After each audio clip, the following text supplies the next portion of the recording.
দর্শক শুনছিলেন মার্কেটাল ব্যাংক সংবাদ শিরোনাম, এবারে জানাবো বিস্তারিত। সাবেক প্রধানমন্ত্রী বিএনপি চেয়ারপারসন বেগম খালেদা জিয়া সহ বৈষম্য বিরোধী ছাত্র আন্দোলন ও বিভিন্ন মিথ্যা মামলায় আটক সব বন্দীদের মুক্তি দেওয়া হবে বলে জানিয়েছেন রাষ্ট্রপতি মোহাম্মদ শাহাবুদ্দিন। সোমবার রাতে জাতির উদ্দেশ্যে দেওয়া ভাষণে তিনি বলেন, বৈষম্য বিরোধী ছাত্র আন্দোলনে নিহতদের পরিবারকে ক্ষতিপূরণ প্রদান ও আহতদের সুচিকিৎসার প্রয়োজনীয় সহায়তা দেওয়া হবে। তিনি বলেন, দেশের আইন শৃঙ্খলা স্বাভাবিক করতে এবং লুটতরাজ ধ্বংসাত্মক কর্মকাণ্ড বন্ধ করতে রাজনৈতিক দলগুলোর প্রতি আহ্বান ও সশস্ত্র বাহিনীকে কঠোর পদক্ষেপ দেওয়ার নির্দেশ প্রদান করছি। সাম্প্রদায়িক সম্প্রীতি ও সংখ্যালঘুদের নিরাপত্তা নিশ্চিত করতে এবং সরকারি সম্পদ রক্ষায় সবাইকে এগিয়ে আসার আহ্বান জানান রাষ্ট্রপতি।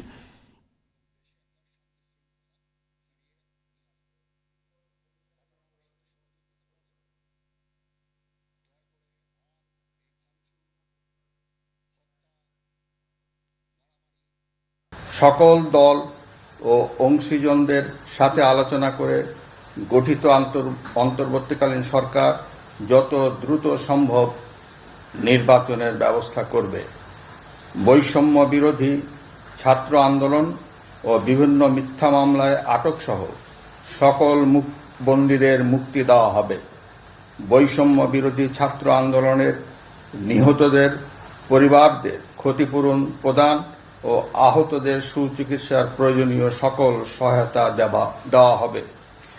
সর্বসম্মতিক্রমে বিএনপির চেয়ারপারসন বেগম খালেদা জিয়াকে মুক্তি দেওয়ার সিদ্ধান্ত নেওয়া হয়। জনগণের জানমাল ও রাষ্ট্রীয় সম্পদ রক্ষায় সশস্ত্র বাহিনীকে কঠোর পদক্ষেপ নেওয়ার নির্দেশ প্রদান করছি। সাম্প্রদায়িক সম্প্রীতি ও সংখ্যালঘুদের নিরাপত্তা নিশ্চিত করতে এবং সরকারি সম্পত্তি রক্ষায় সকলকে এগিয়ে আসার আহ্বান জানাচ্ছি। নোবেলজয়ী অধ্যাপক ডক্টর মোহাম্মদ ইউনূসকে প্রধান উপদেষ্টা করে অন্তর্বর্তীকালীন সরকার গঠনের রূপরেখা দিয়েছেন বৈষম্য বিরোধী ছাত্র আন্দোলনের সমন্বয়করা। মঙ্গলবার ভোর 4টার পর ফেসবুকে এক ভিডিও বার্তায় এ ঘোষণা দেন তারা। ভিডিও বার্তায় সমন্বয়ক নাহিদ ইসলাম বলেন, অন্তর্বর্তীকালীন সরকার গঠনের রূপরেখা দিতে 24 ঘণ্টা সময় নেওয়া হলেও জরুরি পরিস্থিতি বিবেচনায় এখনই রূপরেখা ঘোষণা করছি। রাষ্ট্রপতির কাছে ডক্টর মোহাম্মদ ইউনূসকে প্রধান উপদেষ্টা করে অন্তর্বর্তীকালীন সরকার গঠন করার অনুরোধ জানান সমন্বয়করা। দেশে অরাজকতা নাশকতা করছে ফ্যাসিস্ট এবং তাদের আমরা রক্ত দিয়েছি, শহীদ হয়েছি। আমাদের যে প্রতিশ্রুতি একটি নতুন বাংলাদেশ গঠন করার জন্য, সেটিকে আমাদের অবশ্যই বাস্তবায়ন করতে হবে এবং অবশ্যই ছাত্র জনতার প্রস্তাবিত সরকার বাদে কোনো ধরনের সরকার কিন্তু মেনে নেওয়া হবে না। আমরা বলেছি, কোনো ধরনের সেনা শাসিত সরকার অথবা সেনা সমর্থিত সরকার অথবা এই ফ্যাসিস্টদের দোসরদের কোনো বি টিম সরকার কিন্তু আমরা মেনে নেব না। কোনো গণবিরোধী সরকারকে মেনে নেওয়া হবে না। ছাত্র জনতার অভ্যুত্থানকারী যে প্রস্তাবিত সরকার, অন্তর্বর্তীকালীন সরকার, যেটা আমরা সিদ্ধান্ত উপনীত হয়েছি ডক্টর মোহাম্মদ ইউনূসকে প্রধান উপদেষ্টা করে এই সরকার গঠন করা হবে, সেই সরকারকেই বাস্তবায়ন করতে হবে অবিলম্বে। আগামীকাল সকাল থেকে সকলকে আহ্বান জানাচ্ছি রাজপথে থাকার জন্য এবং আমাদের যে সাম্প্রদায়িক সম্প্রীতি এবং রাষ্ট্রীয় সম্পদ রক্ষা কমিটির ঘোষণা হয়েছে বৈষম্য বিরোধী ছাত্র আন্দোলনের নেতৃত্বে, সকল পাড়ায় পাড়ায় এলাকায় এলাকায় সেই কমিটি পাহারায় থাকবে। আমাদের সংখ্যালঘু কমিউনিটিকে আমাদের রক্ষা করতে হবে, রাষ্ট্রীয় সম্পদ এবং এই দেশকে রক্ষা করতে হবে আমাদের। স্বাভাবিক হতে শুরু করেছে রাজধানীর জনজীবন। সকাল 6টার পর কারফিউ না থাকায় অন্যান্য দিনের মতো কাজে বেরিয়েছে মানুষ। বেলা বাড়ার সাথে সাথে ধীরে ধীরে বাড়ছে কোলাহল আর গণপরিবহনের সংখ্যা। নিজ গন্তব্যে ছুটছেন সবাই। আজ থেকে অফিস, আদালত সহ সব শিক্ষা প্রতিষ্ঠান খোলা। এ কারণে জনজীবনে ইতিবাচক প্রভাব পড়তে শুরু করেছে।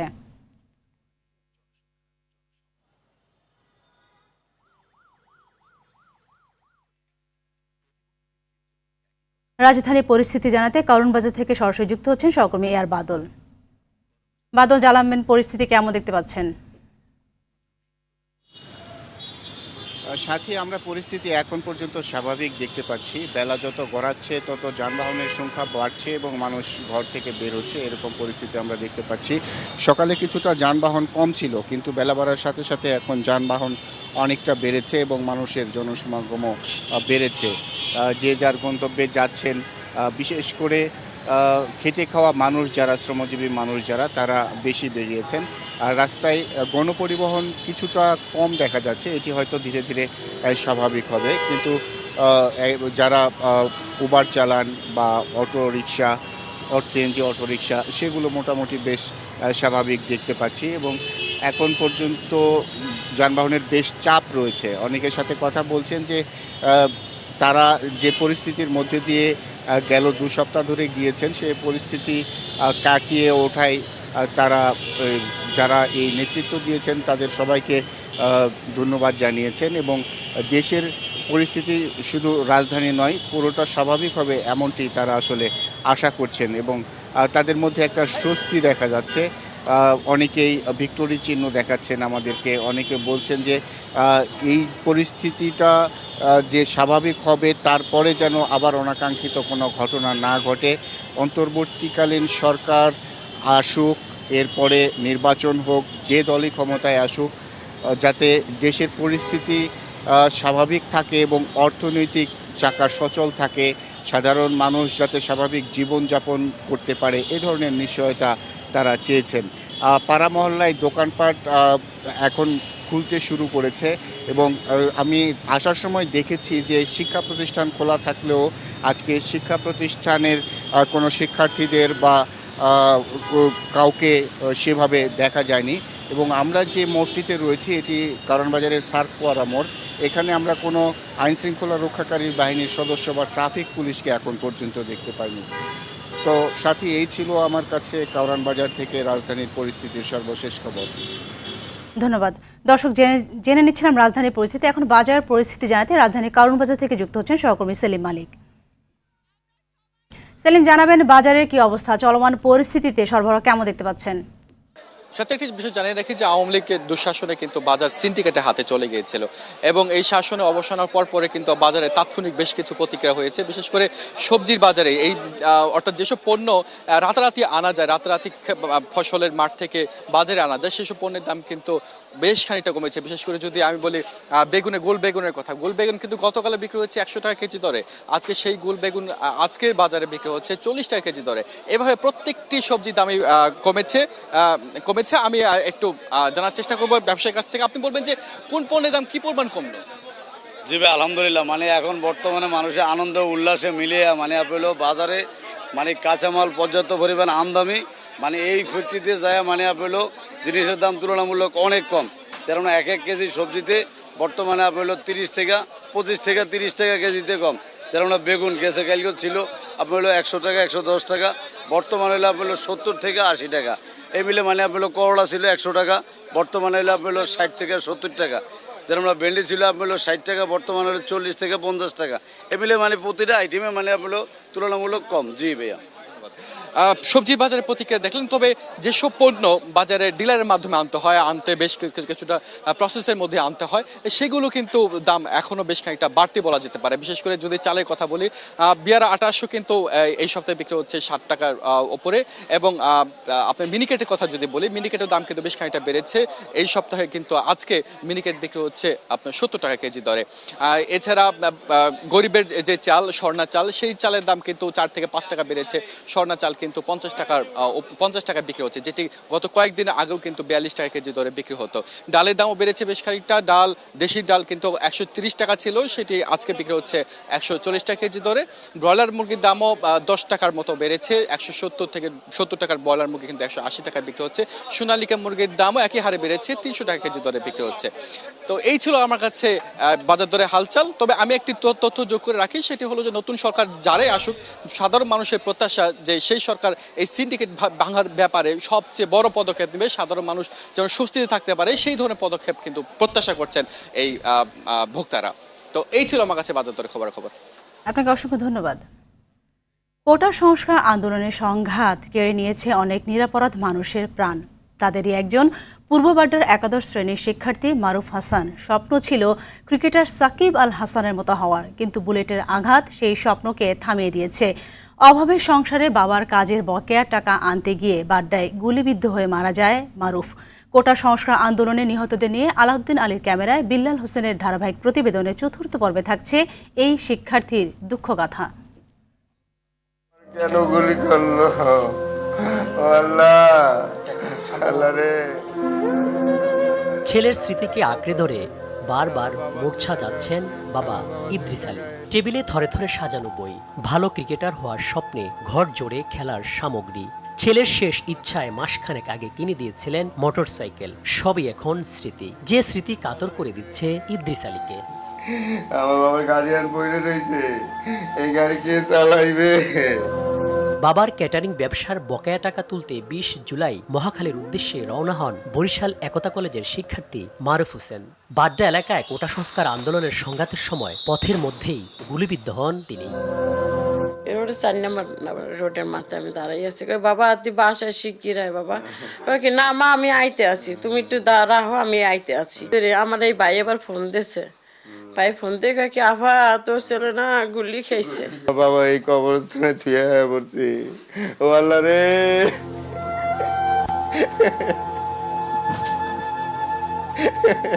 আমার ভাই কানাডা যাবে, আমাকে নিয়ে যাবে। আমার ভাই বলছে তুমি অনেক পড়াশোনা করো, ইংলিশ শিখো।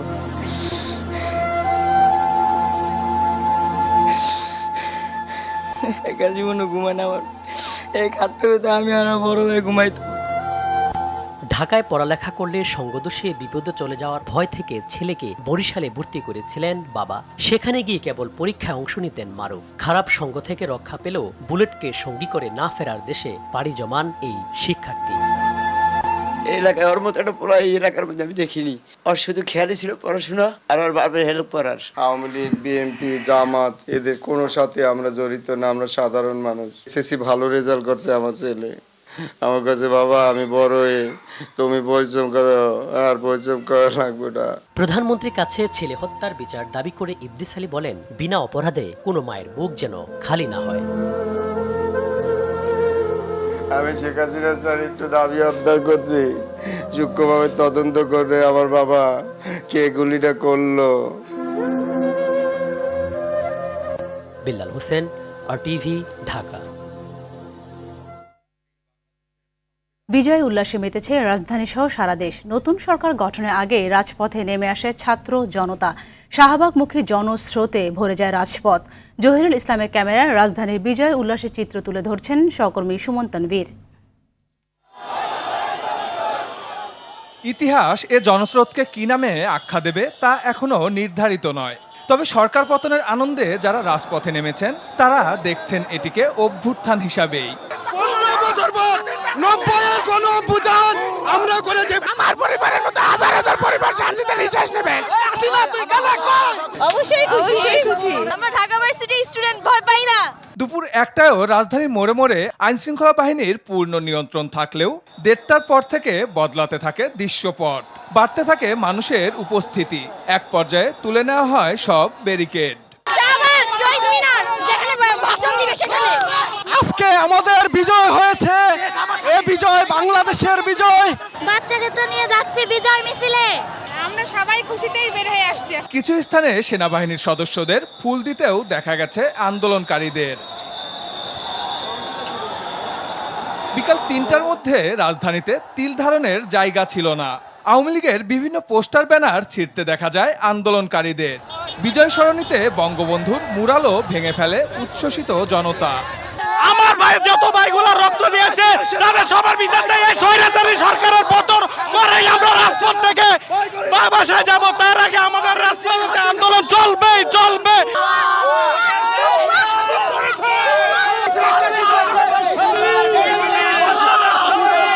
জনসাধারণের উচ্ছ্বাসের স্রোত গিয়ে মেশে রাজধানীর শাহবাগে। দুপুর 2টা থেকে বিকাল 3টা, ব্যবধান মাত্র 1 ঘন্টা। ঢাকার রাজপথ জনতায় ভরা।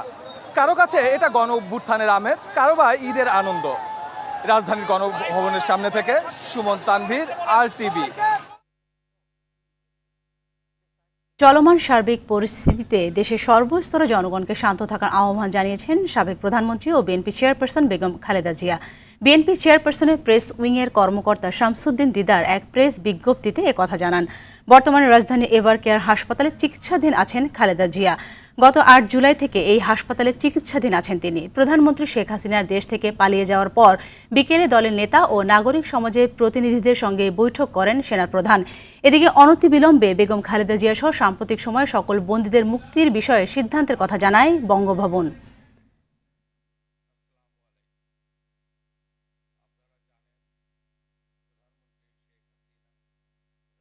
দেশবাসীকে প্রতিহিংসা পরায়ণ না হয়ে প্রতিপক্ষের প্রতি সহনশীল আচরণের আহ্বান জানিয়েছেন বিএনপির ভারপ্রাপ্ত চেয়ারম্যান তারেক রহমান।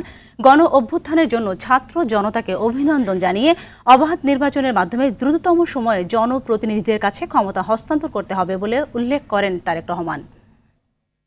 বিজয়ীর কাছে পরাজিতরা নিরাপদ থাকলে বিজয়ের আনন্দ মহিমান্বিত হয়। সুতরাং বিজয়ের এই আনন্দঘন সময়ে রাহুমুক্তির এই ঐতিহাসিক মুহূর্ত শান্তভাবে উদযাপন করুন। অনুগ্রহ করে কেউ প্রতিশোধ কিংবা প্রতিহিংসা পরায়ণ হবেন না। কেউ নিজের হাতে দয়া করে আইন তুলে নেবেন না। অর্জিত বিজয় যাতে লক্ষ্যচ্যুত না হয় সে ব্যাপারে জনগণকে সতর্ক দৃষ্টি রাখতে হবে। জনতার ঐতিহাসিক বিপ্লবকে চূড়ান্ত লক্ষ্যে পৌঁছতে তাই যথাসম্ভব দ্রুততম সময়ের মধ্যে একটি অবাধ, সুষ্ঠু, নিরপেক্ষ নির্বাচনের আয়োজন করতে হবে। জনগণের দ্বারা নির্বাচিত প্রতিনিধিদের কাছে দ্রুততম সময়ের মধ্যে অবশ্যই ক্ষমতা হস্তান্তর করতে হবে। একটি বৈষম্যহীন গণতান্ত্রিক বাংলাদেশ প্রতিষ্ঠার লক্ষ্যে একটি অবাধ, সুষ্ঠু নির্বাচন আয়োজনের জন্য বিএনপি সহ বাংলাদেশের প্রতিটি গণতান্ত্রিক রাজনৈতিক দল সব রকমের সহযোগিতা করবে। এক সপ্তাহ পর অচল অবস্থার পর ইন্টারনেট সেবা চালু হলেও চলছে ধীরগতিতে। ফলে ভোগান্তিতে পড়েছে কুমিল্লার 10,000 ফ্রিল্যান্সার। ধস নেমেছে তাদের আউটসোর্সিং সেক্টরে। ক্ষতি হয়েছে প্রায় কয়েক কোটি টাকা। গ্রাহক হারিয়েছেন অনেক তরুণ উদ্যোক্তা। দ্রুত এই অচল অবস্থা অবসান চান তারা। কুমিল্লা থেকে আবুল খায়েরের তথ্যছবিতে জানাচ্ছেন ইমরুল কায়েস। কোটা সংস্কার আন্দোলন ঘিরে সারা দেশে বন্ধ ছিল ইন্টারনেট পরিষেবা। ফলে অচল হয়ে যায় ইন্টারনেট ভিত্তিক ব্যবসা প্রতিষ্ঠান। এক সপ্তাহ পর ইন্টারনেট সেবা চালু হলেও রয়েছে ধীরগতি। এতে বিপাকে ফ্রিল্যান্সাররা। দীর্ঘদিন ধরে Europe, America, Dubai, Singapore, Malaysia সহ বেশ কিছু উন্নত দেশের সঙ্গে ইন্টারনেট ভিত্তিক নানা প্রোগ্রাম ও সফটওয়্যারের কাজের অর্ডার নিয়ে আউটসোর্সিং এর মাধ্যমে বৈদেশিক মুদ্রা অর্জন করে আসছে কুমিল্লার ফ্রিল্যান্সাররা। তবে ইন্টারনেট সেবা ব্যাহত হওয়ায় বাতিল হয়ে যায় বেশিরভাগ হাউজের বৈদেশিক অর্ডার। ধস নামে আউটসোর্সিং হাউসগুলোতে। এতে বেকার হয়ে পড়ে জেলার 10,000-এরও বেশি তরুণ তরুণী। এই বৃহত্তর কুমিল্লায় 8 থেকে 10,000 ফ্রিল্যান্সার প্রতি মাসে 2 থেকে 3 লক্ষ $US রেমিটেন্স হিসেবে আমরা নিয়ে আসি। গত এক সপ্তাহ ইন্টারনেট অফ থাকার ফলে যেই অর্থনৈতিকভাবে ক্ষতিগ্রস্ত হলো, এই রেমিটেন্সের ধাক্কাটা কিন্তু আমাদের জাতীয় পর্যায়ে পড়বে। এই যে একটা লম্বা সময়ের রেপুটেশনের যে ক্ষতি, এটা অ্যাকচুয়ালি টাকার পরিমাপ দিয়ে অ্যাকচুয়ালি মানে রিকভারি করা সম্ভব না। ইন্টারনেট সেবা চালু হলেও ধীরগতির নেটের কারণে নতুন করে অর্ডার পেতে বেগ পেতে হচ্ছে ফ্রিল্যান্সারদের। চান দ্রুত সমাধান। গত 10 থেকে 12 দিনের ইন্টারনেট বিচ্ছিন্ন হওয়ার কারণে আমার মতো ক্ষুদ্র উদ্যোক্তাদের যা ক্ষতি হয়েছে তা অপূরণীয়। আমাদের যারা ফ্রিল্যান্সার এবং উদ্যোক্তা আছি তাদেরকে ফিরিয়ে আনতে আমাদের দ্রুতগতি ইন্টারনেট ইনশিওর করতে হবে। আর না হয় আমাদের দেশ থেকে এখন যে আমরা ডিজিটাল বাংলাদেশের কথা বলছি সেই জিনিসটা ভুলে যেতে হবে। বড় বড় যে সার্ভারগুলো, এই সার্ভারগুলো বন্ধ থাকার কারণে আমরা অনেক কাজ করতে পারতেছি না বর্তমানে, যা আমাদের ব্যবসার জন্য অনেক ক্ষতি। দেশের অর্থনীতির চাকা সচল রাখতে বৈদেশিক মুদ্রা অর্জনের এই খাতকে গুরুত্ব দেওয়ার দাবি সংশ্লিষ্টদের। ইমরুল কায়েস, RTV। এবার আন্তর্জাতিক প্রসঙ্গ। চলমান পরিস্থিতিতে বাংলাদেশকে শান্ত রাখার আহ্বান করেছে জাতিসংঘ। সোমবার শেখ হাসিনা পদত্যাগ ও পলায়নের পর জাতিসংঘের তরফে এ আহ্বান জানানো হয়। বাংলাদেশের সুশৃঙ্খল, শান্তিপূর্ণ ও গণতান্ত্রিকভাবে যেন ক্ষমতা হস্তান্তর হয় তার উপর গুরুত্বারোপ করা হয়। সংস্থার মুখপাত্র ফারহান হক বলেন, বাংলাদেশের জনগণের সঙ্গে পূর্ণ সংহতি প্রকাশ করেছেন জাতিসংঘ মহাসচিব আন্তোনিও গুতেরেস। এ সময় আন্দোলন চলাকালে সংগঠিত সব ধরনের সহিংসতার জন্য একটি পূর্ণ, স্বাধীন ও নিরপেক্ষ তদন্তের প্রয়োজনীয়তার উপরও জোর দেওয়া হয়।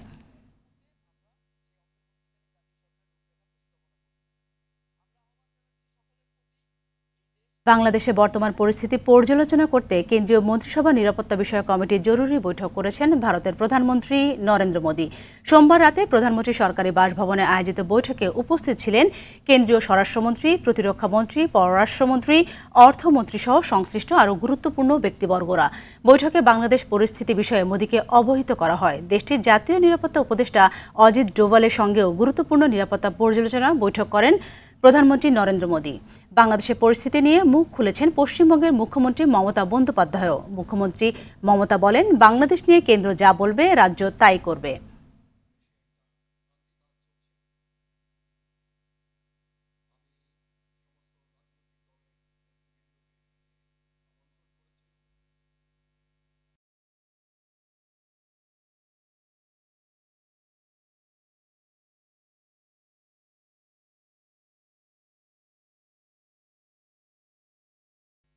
গাজায় ইসরায়েলের গণহত্যা চলছেই। গেল ২৪ ঘন্টায় উপত্যকাটিতে ইসরায়েলি হামলায় নিহত হয়েছেন অন্তত ৪০ ফিলিস্তিনি, আহত হয়েছেন আরও ৭১ জন।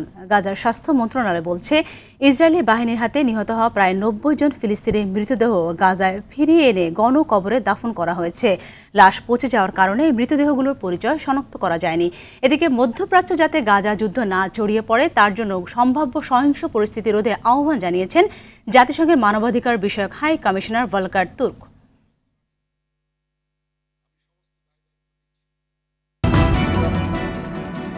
সকালের সংবাদে এই পর্যন্ত। সবশেষ সংবাদ জানতে যে কোনো মোবাইল ফোন থেকে 24141 নম্বরে ডায়াল করুন। মধ্যাহ্নের সংবাদ দুপুর ১২টায় দেখার আমন্ত্রণ রইল। ধন্যবাদ সবাইকে।